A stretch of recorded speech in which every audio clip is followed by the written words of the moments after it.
Hello, everyone, and welcome again to another Teacher Joseph podcast.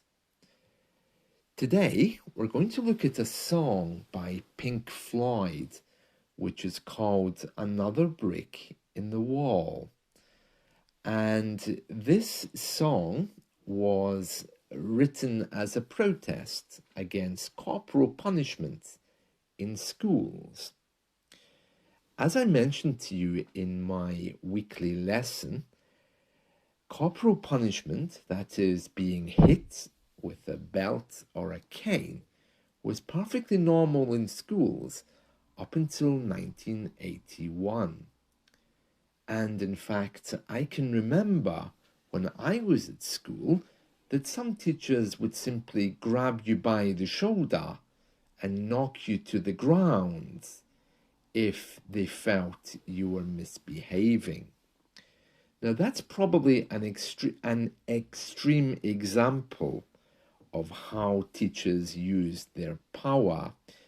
And even back then in the 1970s and 80s, I think questions were coming up as to how much power teachers actually had.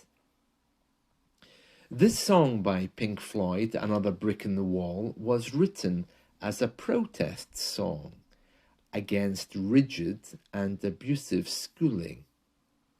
I'm sure you've heard of Pink Floyd. They're very famous all over the world. The song itself, unfortunately, does not really have a very good representation of English, as it's been written in slang English using a double negative. So it's considered to be very angry, but still a very nice song. So we're going to go through the words of this. So it begins with, "We don't need no education." Now, can you hear what's wrong with that? We don't need no education. Well, it has a double negative. It shouldn't be, we don't need an education. And then it says, we don't need no thought control. And of course, it should be, we don't need our thoughts to be controlled, or we don't need thought control. And then it says, no dark sarcasm in the classroom. Teacher, leave them kids alone. Can you hear what's wrong with that? Yes, of course. It should be, teacher, leave those kids alone. And then it goes on to repeat the same words. And then it says, all in all, that just means completely. It's just another brick in the wall. And that's a phrase to talk about the whole system which was working against kids at that time, in their opinion. Yes, and then some of these verses are quite dark, but it goes on again to say, we don't need no education. We don't need no thought control, which of course should be, we don't need an education. We don't need thought control. No dark sarcasm in the classroom. Sarcasm, a sarcastic remark, is one which is quite flippant, one which may sound fairly rude or to somehow make fun of you. And then the last verse, it says, wrong, do it again. Wrong, do it again. If you don't eat your meat, you can't have any pudding. That just means any desserts. How can you have any pudding if you don't eat your meat?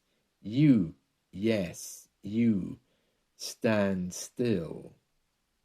So this song was used as a protest against the way teachers were teaching children.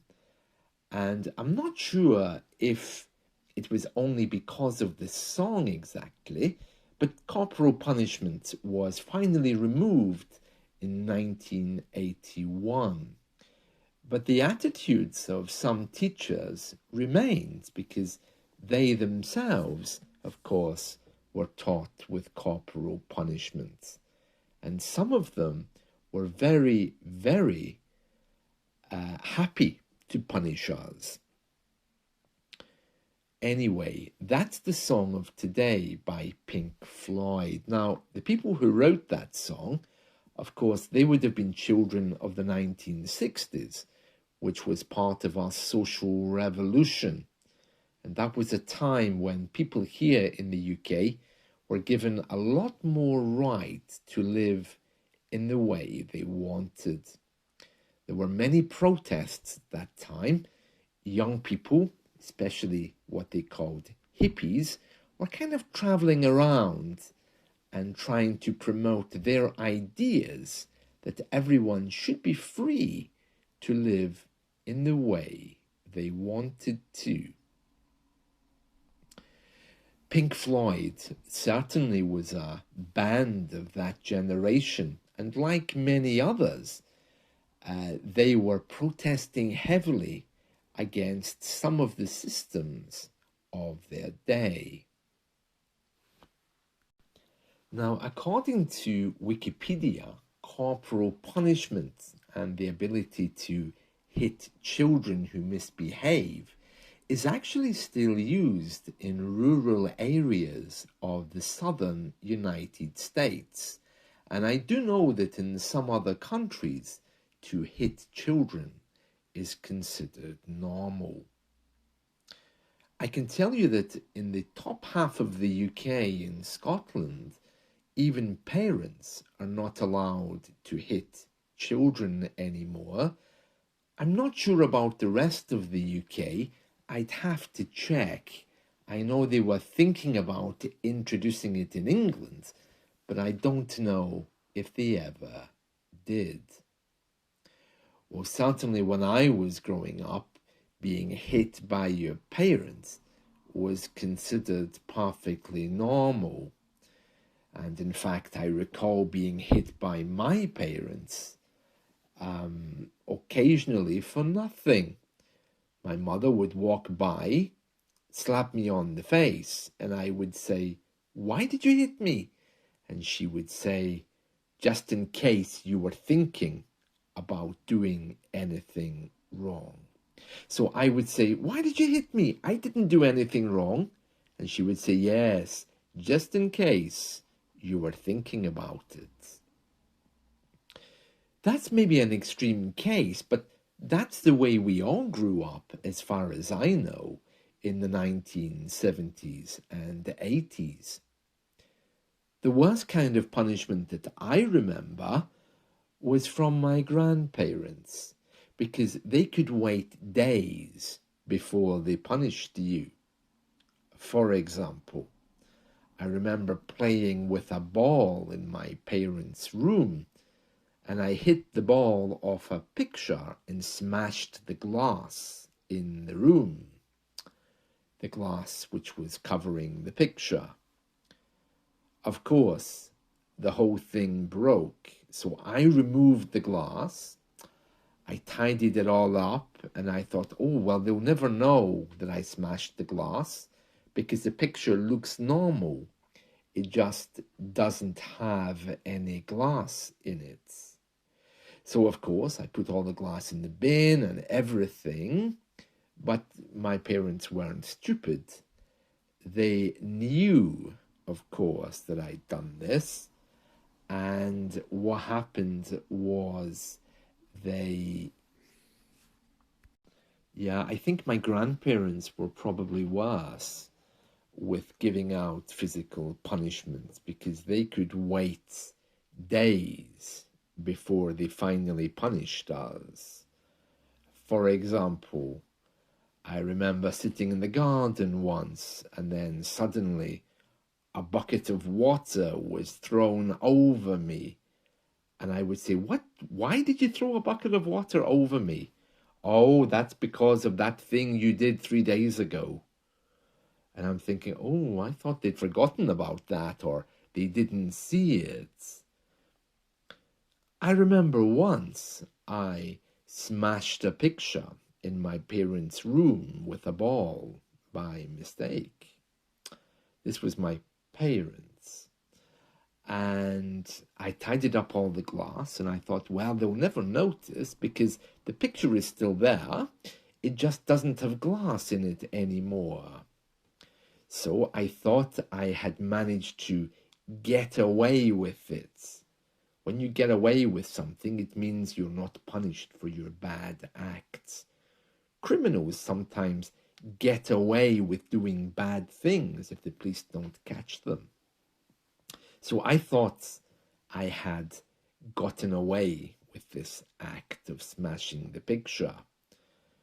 But of course, unfortunately for me, the picture started to peel. Without the glass, it started to roll up a little bit at the corners, so they could see clearly there was no glass in it. So 1 week passed. I had forgotten about the incident with the picture, and there I was, sitting in the garden, and my parents suddenly got this hose of water, you know, the garden hose, and completely soaked me. And I said, why did you do that? And they said, that's because of the picture that you smashed and you didn't tell us about. So they had ways of delaying punishment as well in order to make us think that we felt secure. Well, that's a story for today. I hope you've enjoyed this. Just one other point, also, of course, misogyny and men striking women, that could be referred to as domestic violence, is also completely against the law here, and rightly so. But, well, up until fairly recently, men striking women was quite normal. But now we're seeing a number of women who are abusing men and also hurting them quite badly. And that's another thing which is being looked at these days. Well, that's it from me. I hope you've enjoyed this. See you. Bye.